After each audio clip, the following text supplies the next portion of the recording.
जय श्री कृष्णा, राधे राधे। आप सभी भक्तों का आपके अपने YouTube चैनल श्री कृष्ण दीवानी में हार्दिक स्वागत है। आज आप सुन रहे हैं चैत्र माह के कृष्ण पक्ष में आने वाली संकष्टी चतुर्थी व्रत की कथा और इसी के साथ श्रवण करेंगे चौथ माता की कथा और गणेश चालीसा का।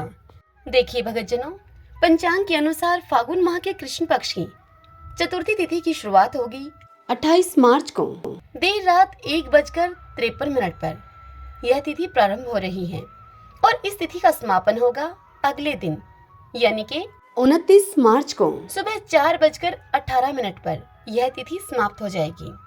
तो ऐसे में द्विज प्रिया संकष्टी चतुर्थी का यह व्रत 29 मार्च बुधवार के दिन किया जाएगा। संकष्टी चतुर्थी के दिन ब्रह्म मुहूर्त में उठें और दिन की शुरुआत गणपति बप्पा के ध्यान से करें। इसके बाद स्नान करके मंदिर की सफाई करें और गंगा जल का छिड़काव पूरे घर में करें। इस प्रकार से घर को शुद्ध करें। अब चौकी पर पीला या फिर लाल रंग का कपड़ा बिछाकर गणेश जी की प्रतिमा को स्थापित करें। दीपक जलाकर विधि पूर्वक उनकी पूजा करें। साथ ही लाल चंदन, लाल फूल, दूर्वा, मोदक, पान, सुपारी आदि चीजें भगवान गणेश को अर्पित करें। इसके बाद भगवान गणेश की आरती करें और सच्चे मन से गणेश चालीसा का पाठ करें। भगवान गणेश जी को विशेष चीजों का इस दिन भोग लगाएं और अंत में वह प्रसाद सभी लोगों में बांट दें। आइए भगतजनों, संकष्टी चतुर्थी व्रत की कथा का श्रवण करते हैं। सभी बोलिए गणेश जी महाराज की जय। ओम गंगणपते नमः। पार्वती जी ने पूछा गणेश जी से कि हे गणेश, चैत्र माह के कृष्ण पक्ष की चतुर्थी को गणेश पूजा कैसे करनी चाहिए? इस दिन भोजन क्या लेना चाहिए? इस मास के देवता का क्या नाम है और उनका पूजन करने का क्या विधान है, वह आप मुझे बताइए। तब गणेश जी ने महादेवी पार्वती से कहा कि हे महादेवी, चैत्र कृष्ण चतुर्थी को विकट नामक गणेश जी की पूजा करनी चाहिए। सारे दिन व्रती रहकर रात को षोडशो उपचार से पूजन करना चाहिए। ब्रह्मा भोज के बाद स्वयं व्रती को पंचगव्य अर्थात गऊ का गोबर, मूत्र, दूध, दही और घी, इस पंचगव्य का पान करके रहना चाहिए। यह संकटनाशक व्रत है। इस दिन शुद्ध घी और बिजोरे नींबू से हवन करने से बांझ स्त्रियां भी पुत्रवती हो जाती हैं। हे शैलपुत्री, इसका इतिहास बहुत ही अद्भुत है, जिसके स्मरण मात्र से ही मनुष्य को सिद्धि मिलती है। अब मैं आपसे वह इतिहास कहता हूँ। पुराने समय में सतयुग में मकरध्वज नाम के एक राजा हुए हैं। वे प्रजा के पालक थे। उनके राज्य में कोई भी निर्धन नहीं था। चारों वर्ण अर्थात ब्राह्मण, क्षत्रिय, वैश्य और शूद्र अपने अपने धर्मों का पालन किया करते थे। उस राज्य में प्रजा को चोर आदि डाकुओं से कोई भय नहीं था। सभी लोग उदार, बुद्धिमान, दानी एवं धर्मपरायण थे। ये सब कुछ होते हुए भी राजा को पुत्र की प्राप्ति नहीं हुई। कुछ समय के बाद महर्षि याज्ञवल्क्य की कृपा से उन राजा को एक पुत्र की प्राप्ति हुई। राज्य का कार्यभार मंत्री पर छोड़कर वह राजा अपने पुत्र का पालन पोषण करने लगे। संपूर्ण राज्य का शासन अपने हाथ में आ जाने से वह मंत्री धर्मपाल अब धनवान हो गए। मंत्री के 5 पुत्र हुए। सभी पुत्रों का उस मंत्री ने बड़े ही धूमधाम के साथ विवाह किया और वे धन का अब उपभोग करने लगे। सबसे छोटे पुत्र की बहू अत्यंत ही धर्मपरायणा थी। चैत्र कृष्ण पक्ष की चतुर्थी पर उसने भक्ति पूर्वक गणपति जी की पूजा की। ऐसा देखकर उस बहू की सास ने उससे कहा कि अरे, क्या तंत्र मंत्र के द्वारा मेरे पुत्र को तू वश में करने का उपाय कर रही है? बार बार रोकने पर भी जब बहू ने उसकी अपनी सास की एक न मानी, तो उस सास ने बहू से कहा कि मैं पीटकर तुझे अभी ठीक करती हूँ, मुझे यह सब पसंद नहीं है। यह सुनकर बहू ने सास से कहा कि माँ जी, मैं संकटनाशक गजानन का व्रत कर रही हूँ।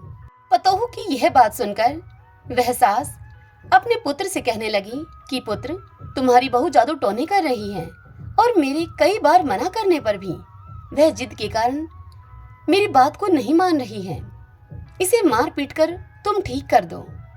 मैं गणेश को नहीं जानती हूँ कि वो कौन है। हम राजघराने के लोग हैं। ये हमारी किस विपत्ति को दूर करेंगे?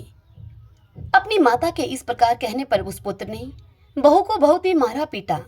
मार पीट सहकर भी बहू ने उस व्रत को किया। पूजा के बाद उसने गणेश जी से प्रार्थना की कि हे गणपति, हे विघ्न विनाशक, मेरे सास ससुर को कोई ऐसा कष्ट दीजिए जिससे कि उनके मन में आपके प्रति आस्था जागृत हो जाए। तब भगवान विश्वात्मा गणपति जी ने उसी समय राजकुमार का अपहरण कर लिया और मंत्री धर्मपाल के महल में जाकर उसको छिपा दिया। उसके वस्त्र आभूषण उतारकर राजमहल में ही फेंक दिए और स्वयं भगवान गणपति अदृश्य हो गए। ऐसा देखकर राजा ने अपने पुत्र को शीघ्रता से पुकारा, लेकिन कोई उत्तर न मिला। मंत्री के महल में जाकर उन्होंने पूछा कि राजकुमार कहाँ चला गया है, किसने यह बुरा कार्य किया है। हाय, राजकुमार कहाँ गया मेरा पुत्र। यह सुनकर मंत्री ने कहा कि हे राजन, राजकुमार कहाँ चला गया इसका मुझे भी कुछ पता नहीं। मैं अभी सभी स्थानों में खोज करवाता हूँ। और इसके बाद राजा ने अपने नौकरों, अंगरक्षकों और मंत्री आदि को अपने पुत्र का शीघ्र ही पता लगाने के लिए कहा। राजा का यह आदेश पाकर वे लोग सभी स्थानों पर खोज करने लगे। जब कहीं भी उस पुत्र का, उस राजकुमार का पता न लगा, तब उन्होंने राजा से डरते हुए कहा कि हे महाराज, अपहरणकारियों का कहीं भी कुछ भी पता नहीं चला। राजकुमार को आते जाते किसी ने भी नहीं देखा। ऐसा सुनकर राजा ने मंत्री को बुलवाया। राजा ने उस मंत्री से पूछा कि राजकुमार कहाँ है, मुझे सच सच बता दो, वरना मैं तुम्हारा वध कर डालूंगा और तुम्हारे कुल को भी मैं नष्ट कर दूंगा। राजा के द्वारा डांट फटकार पड़ने पर मंत्री हैरान हो गया और मंत्री ने राजा से कहा कि हे राजा, मैं पता लगाता हूँ कि किसने यह बुरा कार्य किया है।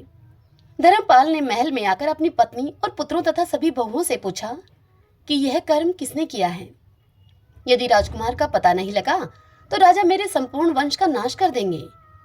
अपने ससुर की यह बात सुनकर छोटी बहू ने कहा, दादाजी, आप इतनी चिंता क्यों कर रहे हो? आप पर भगवान गणेश जी का कोप हुआ है, अतः आप गणपति जी की पूजा कीजिए। राजा से लेकर नगर के समस्त व्यक्ति संकटनाशक चतुर्थी का व्रत करें तो गणेश जी की कृपा से राजकुमार शीघ्र ही मिल जाएंगे। मेरा वचन कभी भी झूठा नहीं होगा। छोटी बहू की यह बात सुनकर ससुर ने हाथ जोड़कर उससे कहा कि हे बहू, तुम धन्य हो, तुम मेरा तथा मेरे कुल का उद्धार कर दोगी। तब राजा के सहित सभी प्रजाजनों ने गणेश जी की प्रसन्नता के लिए संकटनाशक गणेश चतुर्थी का व्रत करना आरंभ कर दिया। इस व्रत से गणेश जी बड़े ही प्रसन्न हो गए। सभी लोगों के समक्ष शीघ्र ही उन्होंने राजकुमार को प्रकट कर दिया। ऐसा देखकर नगरवासी आश्चर्यचकित हो गए। राजा के हर्ष की तो अब सीमा ही न रही। सब लोग बहुत ही प्रसन्न हुए।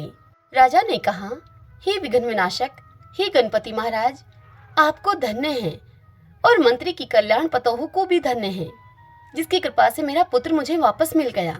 अतः समस्त जन इस संतानदायक व्रत को सदैव विधिवत करते रहें। श्री कृष्ण भगवान ने युधिष्ठिर से कहा कि हे युधिष्ठिर, तीनों लोकों में इससे बड़ा कोई दूसरा व्रत नहीं है। आप भी अपने कलेशों के निवारण हेतु इस व्रत को अवश्य कीजिए। श्री कृष्ण जी के मुख से इस कथा को विस्तार पूर्वक सुनकर युधिष्ठिर ने पूर्ण भक्तिभाव के सहित चैत्र माह के कृष्ण पक्ष की चतुर्थी तिथि का उपवास किया और विघ्न विनायक की कृपा से अपने खोए हुए राज्य को फिर से प्राप्त कर लिया। सभी बोलिए गजानन महाराज की जय। चौथ माता की जय। चौथ माता की एक पौराणिक कथा के अनुसार एक बार भगवान शिव और माता पार्वती नर्मदा नदी के किनारे पर बैठे हुए थे। वहां पर माता पार्वती ने भगवान शिव से समय व्यतीत करने के लिए चौपड़ खेलने को कहा। शिव भगवान चौपड़ खेलने के लिए तैयार हो गए, परंतु इस खेल में हार जीत का फैसला कौन करेगा? अब उनके समक्ष यह प्रश्न उठा तो भगवान शिव ने कुछ तिनके एकत्रित करके उसका एक पुतला तैयार किया और उस पुतले में प्राण प्रतिष्ठा कर दी और उस पुतले से कहा कि बेटा, हम चौपड़ खेलना चाहते हैं, परंतु हमारी हार जीत का फैसला करने वाला कोई नहीं है, इसलिए तुम हमें बताना कि हम दोनों में से कौन हारा और कौन जीता। उसके बाद भगवान शिव और माता पार्वती का चौपड़ खेल शुरू हो गया। यह खेल 3 बार खेला गया और संयोग से तीनों बार माता पार्वती ही जीत गई। खेल समाप्त होने के बाद बालक से हार जीत का फैसला करने के लिए कहा गया तो उस बालक ने महादेव जी को विजयी बताया। यह सुनकर माता पार्वती बड़ी ही क्रोधित हो गई उस बालक पर और क्रोध में उन्होंने बालक को लंगड़ा होने का, कीचड़ में पड़े रहने का, माता पार्वती ने उस बालक को यह 2 श्राप दे दिए। तदंतर उस बालक ने माता पार्वती से माफी मांगी और उसने कहा कि यह मुझसे अज्ञानतावश ऐसा हुआ है, मैंने किसी देश भाव को रखते हुए ऐसा नहीं किया।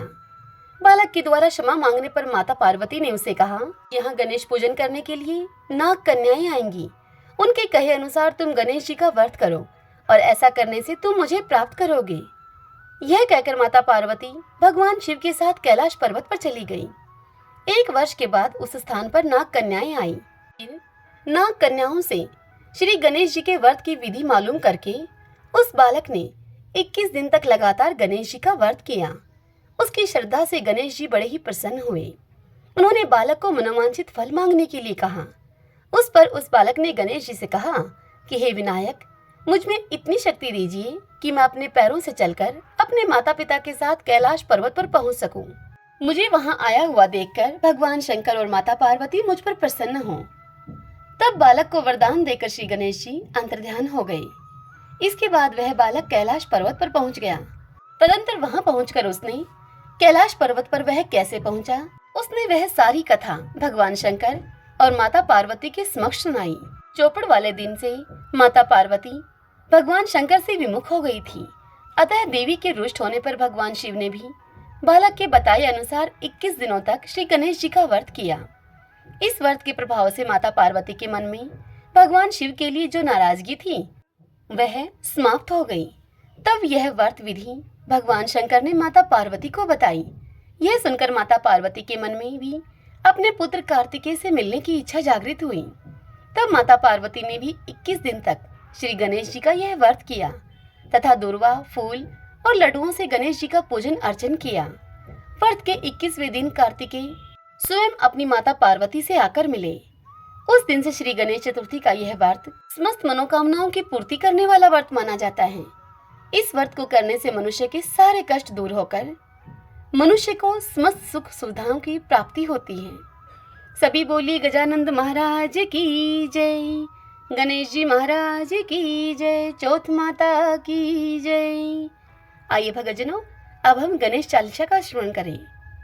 जय गणपति सद्गुण सदन, करिवर बदन कृपाल, विघ्न हरन मंगल करन, जय जय गिरिजालाल। जय जय जय गणपति गणराजू, मंगल भरण करण शुभ काजू, जय गज बंदन सदन सुखदाता, विश्व विनायक बुद्धि विधाता, वक्रतुंड सुचि शुंड सुहावन, तिलक त्रिपुंड भाल मन भावन, राजत मणि मुक्तन उर्माला, स्वर्ण मुकुट शिर नयन विशाला, पुस्तक पाणि कुठार त्रिशूलम, मोदक भोग सुगंधित फूलम, सुंदर पीतांबर तन साजित, चरण पादुका मुनि मन राजित, धन शिव सुवन षडानन भ्राता, गोरी ललन विश्व विख्याता, रिद्धि सीति तब चंवर सुधारे, मूषक वाहन सोहत द्वारी, कहो जन्म शुभ कथा तुम्हारी, अति सूचि पावन मंगलकारी, एक समय गिरिराज कुमारी, पुत्र हेतु तप किन हो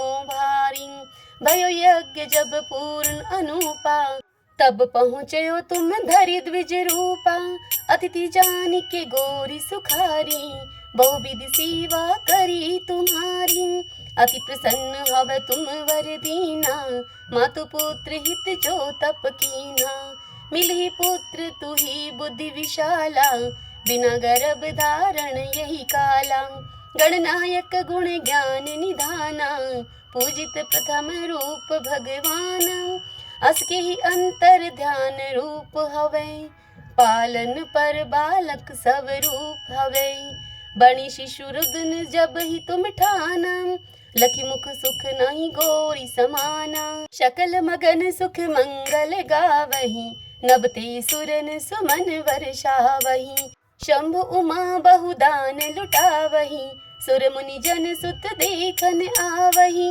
लखी अति आनंद मंगल साजा, देखन भी आई शनि राजा, निज अवगुण गनि शनि मन माही, बालक देखन चाहत नाही, गिरजा कछु मन भेद बढ़ायो, उत्सव मोर न शनि तुही भायो, कहने लगे शनि मन सुख चाई, का करी हो शिशु मोहि दिखाई, नहीं विश्वास उमा उर भयो, शनि शो बालक देखन कहूँ, पढ़ते ही शनि दृग कौन प्रकाशा, बालक शिर उड़ गयो आकाशा, गिरजा गिरिव कल हव धरणी, सो दुख दशा गयो नहीं बरणी। हाहाकार मचो कैलाशा, सनिकीनो लखी सुत का नाशा। तुरत गरुड़ चढ़ी विष्णु सिधाई, काटी चक्र सो गज शिर लाई। बालक के धड़ ऊपर धारियो, प्राण मंत्र पढ़ी शंकर डारियो। नाम गणेश शंभु तब कीने, प्रथम पूज्य बुद्धि निधि वर दीने। बुद्धि परीक्षा जब शिव किन्हा, पृथ्वी कर पर दीक्षणा लिन्हा। चली षडानन भरमी भुलाई, रचे बैठी तुम बुद्धि उपाय। चरण मातु पितु की धर लीने, तिनके साथ पर दीक्षणे कीन्हे। धनी गणेश कही शिव ही हर्ष्यो, नबते शूरण सुमन बहु वर्ष्यो। तुम्हारी महिमा बुद्धि बढ़ाई, शेष सहस मुख सके न गाई। मैं मतिहीन मलिन दुखारी, करूँ कौन विधि विनय तुम्हारी। भजत राम सुंदर प्रभु दासा, लगे परियाग कक्र दुर्वासा। अब प्रभु दया दीन पर कीजिए, अपनी भक्ति शक्ति कछु दीजिए। श्री गणेश यह चालीसा, पाठ करे धर ध्यान।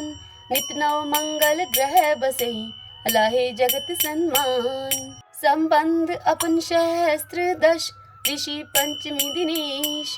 पूर्ण चालीसा भयो, मंगल मूर्ति गणेश, मंगल मूर्ति गणेश। सभी बोलिए गणेश जी महाराज की जय, चौथ माता की जय। आशा करती हूँ आज की यह कथा, यह जानकारी आपको अवश्य ही पसंद आई होगी।